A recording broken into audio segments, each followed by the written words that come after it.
dernière vidéo, nous avions montré un petit peu les armes, l'équipement, tout ce qu'on pouvait utiliser pour cette compétition. Cette fois-ci, on va vous montrer un petit peu plus à quoi ressemble le combat. Venez par là, ça se passe ici. On va avoir deux combattants. Pour l'exemple, on aura un combattant du UFCK, un combattant du Kali. L'idée, c'est qu'on puisse avoir des gens, évidemment, de tous les horizons différents. Au niveau de l'équipement, vous avez dit, tenue libre. Au niveau des gants, chacun prend les gants de sa discipline. Tant qu'il a les doigts protégés, nous, ça nous va.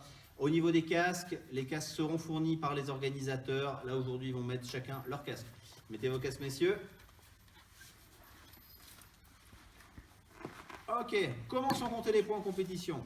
L'idée, quand le combat commence, on part sur l'idée que le combat est fini. L'idée générale de cette compétition, c'est de pouvoir toucher sans être touché. Vraiment important. L'idée, c'est pas de faire un combat en full contact, en venant et en se mettant des énormes coups jusqu'à ce qu'il y en ait un qui tombe. D'accord? L'idée, c'est de faire un travail un peu plus technique. On va prendre un exemple sur un petit combat. Vous avancez, un frappe l'autre. Il arrive, il frappe, il recule. Il a touché sans être touché. Un point. Jusque-là, tout est facile. Quand les deux se touchent à peu près en même temps, en tout cas dans la même action, il y a âme. Pas de point.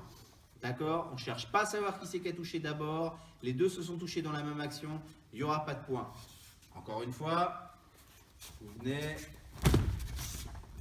Là, vous avez vu, il y a eu déviation. Il n'y a qu'un des deux qui a touché. Celui qui touche aura le point. Ok? Maintenant, si un des deux arrive à toucher et se fait toucher dans sa phase de recul, d'accord? Il y en a un des deux qui touche, il touche, voilà. C'est plus la même action. J'ai touché et c'est après, là si on fait en même temps, c'est la même action. Si je touche et qu'en reculant, il vient ensuite me toucher, j'avais marqué dans mon action. Donc, point à la personne. Ok? Je touche, je ne suis pas touché dans mon action, j'ai un point. Les deux se touchent dans la même action, pas de point. Au niveau des arrêts de l'arbitre, l'idée c'est que si jamais, combattez un petit peu, faites un petit sparring. L'arbitre, si jamais il touche et qu'il recule et qu'il remet bien la bonne position, il n'y a aucune raison d'arrêter le combat. Si les deux arrivent au contact, commencent à se frapper et qu'on voit que ça part en embrouille, hop, jamais, on les sépare. Ok, l'idée, vous savez, les combats vont durer 2 minutes. L'idée, c'est que ce soit le plus physique possible.